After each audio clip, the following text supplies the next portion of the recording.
Go ahead. It's the Fantasy Frenzy Podcast week. Jimmy, what week is this? Week 7. Week 7. It's already blurring into one another with all the injuries. I'm Swami Rob, and this is my buddy Jimmie Maverick right there. How's the week for you? Yay, it was a great week for me for fantasy, man. I went 5-1, a nice recovery from the prior week when I went 1-5. My worst week of the season was week 5. But I'm sitting, all 6 of my teams have at least a 3-3 record. So I'm in great position for all of them to make the playoffs. I'm very happy with what's happening right now. How are your teams doing? Well, I didn't get a chance to talk to you last week, but I had to take Kenny Golladay and somebody else I forget and put him on the bench because there was a bye or an injury or something, and I ended up starting Will Fuller when he blew up. Ooh. That was also the same week that Adam Thielen blew up, so it was huge for me. That's very nice. Now, I started 0-2 in both leagues, and now I'm 4-2 in both leagues. But the problem is the injury bug is really starting to be a thing because one team I had – Njoku as a tight end. He got hurt and put on IR. Then I was lucky enough to kind of stumble on Will Dissly, who I thought, boy, he ends up being a real find. Now he's done for the year. And I think I've got Trey Burton, but I'm trying to get Everett from the Rams. And I'm noticing that as you raid the waiver wire this time of year, you don't know more than half of these guys, and you're kind of forced to go there because everybody's hurt now. You know, there's so many people hurt. Yeah, it's a part of fantasy, man. You got to manage your team, and you got to pick up talent, and there'll be emerging guys every week, and you're right. It is it's thin out there. There have been a lot of injuries, so you just got to roll with the punches, and just know that every other fantasy team is going through the same thing. There's no fantasy team out there that's unscathed right now. So you just got to take what you can get. If you're playing on ESPN site, which I do, they have a number that they put every week. When you're looking at the waiver wire, it says, we're projecting this guy's going to get 16 points this week, 9 points this week, whatever the amount is. And I've come to the conclusion, and I'm sure a lot of people did a long time ago, those numbers are crap. They're just guesses. They're just guessing. They're usually not even in the ballpark, Although what I do like, though, is when you're looking at your team versus the other team, that overall, if your projected points are higher than your opponent's, that's just a built-in advantage. That means that team, your opponent's team, has to overperform in order to beat your team. And so that I feel that, for your team score, those projected points are very useful in knowing how strong your team is versus the competition. So that's one of the I do utilize that when I'm looking at my matchups on a week-to-week basis. Yeah, all right, fair enough. Although the projected outcome of the games, the website is 1-5 compared to what they said was going to happen, and then what actually happened with me, which I was happy to see because I looked at those too. And I was thinking to myself, oh, man, they got me losing, but I ended up winning a bunch of those. So, so far so good, man. Yeah, that's great. That's great. And, we've got 4 more bye teams this week, man. We've got Carolina, Tampa Bay, Cleveland, and Pittsburgh. So that's a lot of players, a lot of good fantasy players that are going to be on the bench this week. And it's going to make, finding replacements even a little bit harder. And when we do these start sits, it's like, I may not like these players, but you might be in a situation where you can't, you don't have any alternatives. So you got to play a guy that I say sit. But that's just kind of the nature of the game as well. That's what happens at this time of year when you've got this many players on bye. And I don't know about you, but I was lucky enough to face, in one of my leagues, the second highest scoring team in the league right now. I'm facing him this week, but his number 1 player is Christian McCaffrey. So I get to avoid having to play him with Christian McCaffrey. And, of course, I'm favored to win as a result. So that worked out for me very well. I call that dodging bullets when that happens. I love that. Yeah, right.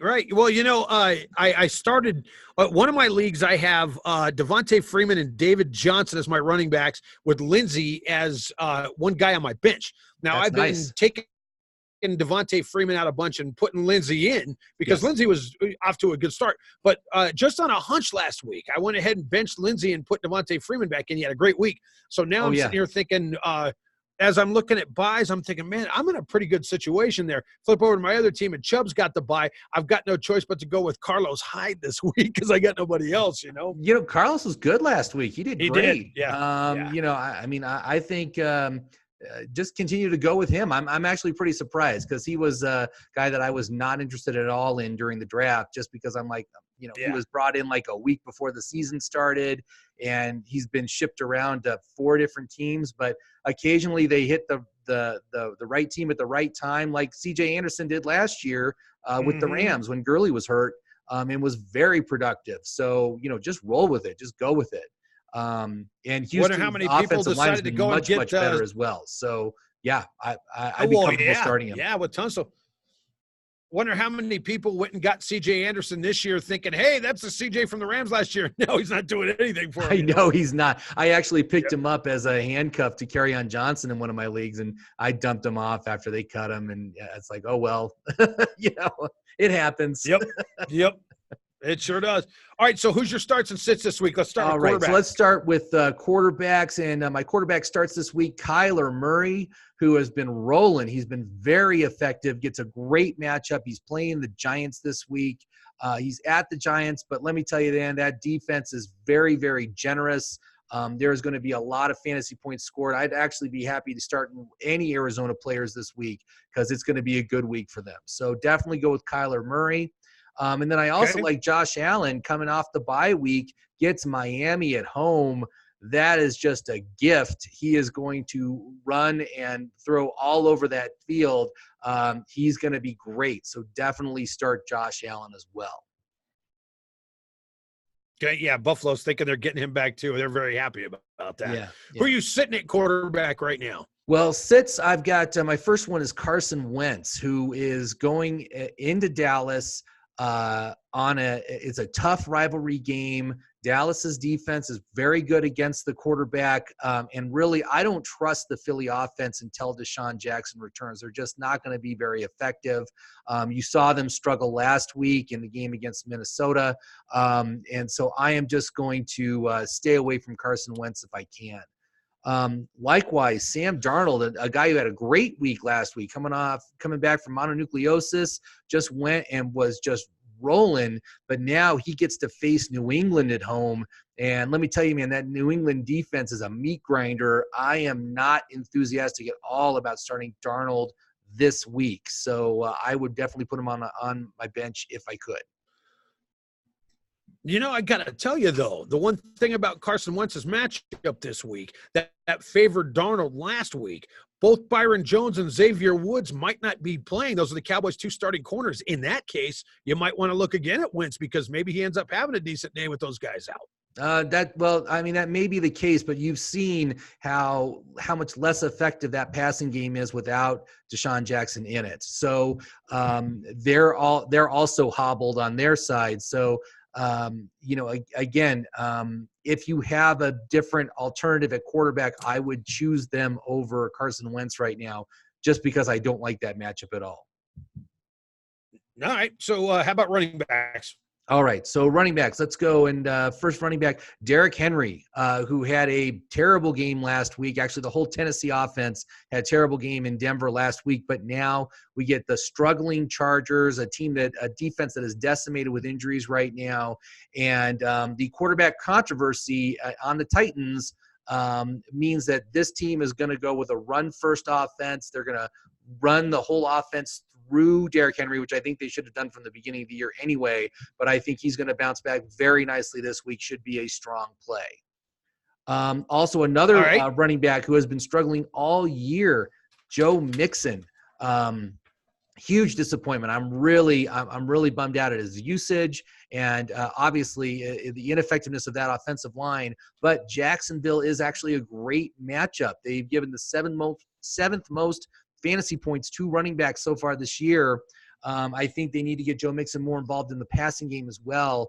But I think he's going to have a decent week. And so I think he's a good start this week for those of you who happen to be unfortunately own Mixon like me. So, but I would start him. Well, they really were blowing Nixon's horn really hard at the starting of the year. He was top 6 or 7, and yeah, he hasn't done a damn thing this year. Yeah, it's been tough, man. That Cincinnati offense is just it's just such a mess. I'm hoping they can get something going this week. But for my sits, a couple of sits. All right. First of all, Kerryon Johnson, who gets to play Minnesota at home this week. I am not enthusiastic about starting any running back against the Minnesota defense.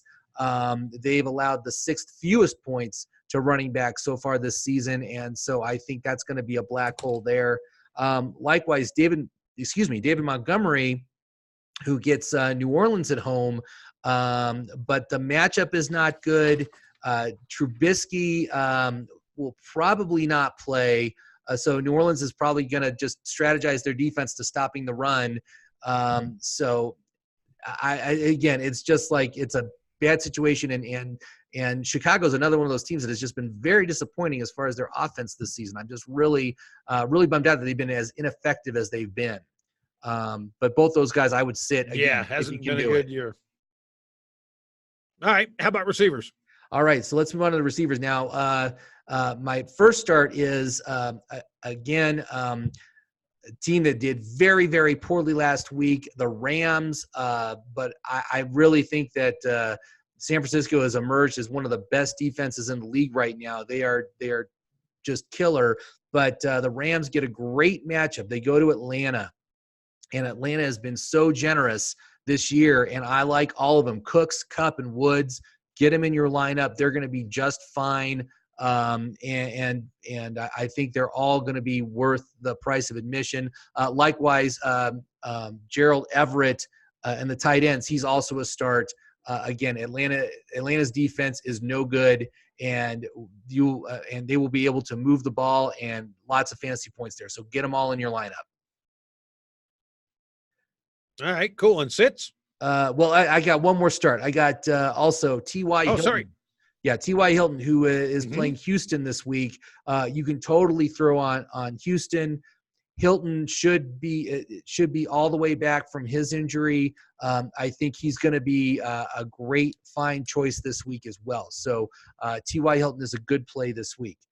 Now for sits, a guy who has been struggling is Keenan Allen, and I believe his struggles will continue. Playing, again, they're at Tennessee, but also Keenan Allen has just kind of been written out of the game plan, especially with Hunter Henry emerging last week. So he's a very, very risky play. I would not start him this week if you can avoid it. And then my other speaking of struggling, go ahead. Phillip Rivers is struggling. That's the reason that Keenan Allen's struggling so bad, because Phillip Rivers has looked awful. I had to start Phillip Rivers because Roethlisberger got hurt. Now I have Stafford sitting on the bench, and Rivers has been so bad, I'm contemplating starting Stafford over Rivers this week. Oh, yeah, but again, Stafford's matchup isn't good either. I know. It's Minnesota. That's the problem. I know. Yeah, I mean, I would probably still start Rivers over that, but you might want to check the waiver wire to see if there's maybe a better matchup option available. But Rivers, he hasn't been great, but he hasn't been terrible. He got like 20 fantasy points last week. That's serviceable. That's a good week, especially when compared to what some of these other quarterbacks have been doing this year. So I guess I'd be okay with starting Rivers, especially now that Hunter Henry is there. So, there is going to be some production that he's going to be able to get. Nice. As speaking of Hunter Henry and tight ends, who you like? I think Hunter Henry is going to be a great option. Okay. My last sits for wide receivers. This goes to the Rams Atlanta game. I am not enthusiastic about starting any of the Atlanta receivers outside of Julio Jones, who you can't bench Julio. But Ridley and Sanu don't like the matchup.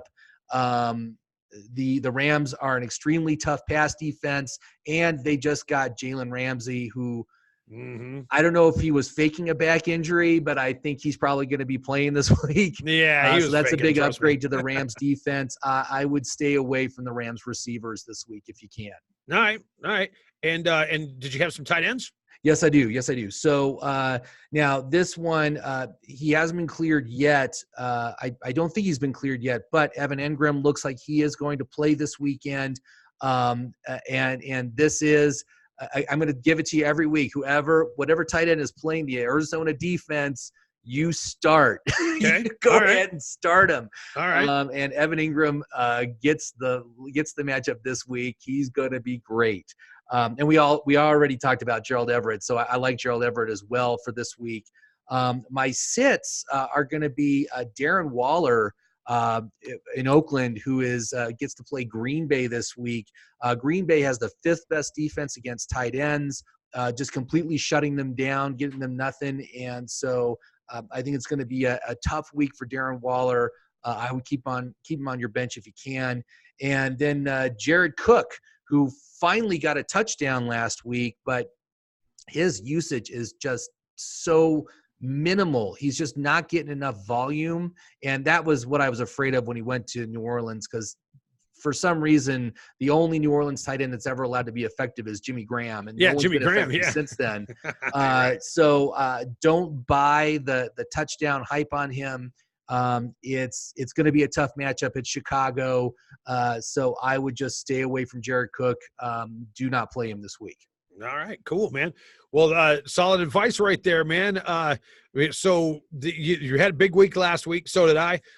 This will be a 5-game winning streak for me if I can pull them both off this week. Suddenly, that's very nice. That's pretty nice. good, especially after starting off 0-2. I never saw this coming. Again, don't give up faith, man. For those people that had those slow starts, man, it can turn around, and I think you're in great position going forward. I'm very happy to hear that you're doing so well there. That's great. So far, where are your good, teams man. ranked right now at 4-2? They should be pretty near the top, probably in the top 4, I'm guessing. Unfortunately, in my league with all my coworkers here, the guy that's in my division in first is undefeated. Oh, okay. Yeah, he's killing it. So I'm at 2 games back, but just the fact that I've come up from the bottom to where I'm at now is pretty good. I'm seeing a lot of people doing that. So as fortunes change, I've been able to play the waiver wire pretty well, and it's worked out pretty well so far. So. Yeah, I gotta say, and it has also been it's been a tough year for fantasy football because I'm not seeing any hugely dominant teams. I play in the 6 leagues; they're all 12-team leagues, so that's 72 teams. There's only one team out of those 72 that is currently undefeated in my leagues right now. Yeah. So yeah. they are there's not that many at 5-1. Really, it's a lot of 4-2s. Yeah. That I'm seeing. So being where you're at, again, you're in great position to make it into the playoffs right now. You're doing great. So super psyched to hear that. That's great. And so we'll take it, our baby. listeners are doing good as well. And taking some advice and taking our advice and winning and doing well. So that's what we want. Nice. All right, cool. Well, then when I talk to you next week, hopefully we'll both be emerging victorious again. And hope the weekend goes good for you, man. Absolutely. I've been looking at the initial projections for week 7, and I'm looking very good this week. So cool. Good. I would love to come to you next week and say that I went 6-0 in week 7. But we'll see. We'll see. That's I'm not going to say that's going to happen. But all right. Well, I hope it works out for you, man. All right. Well, thank you very much, Swami, and good luck, everybody, in week 7. Let's go do this. Get it done. Let's win our fantasy league. So have a great one, everybody.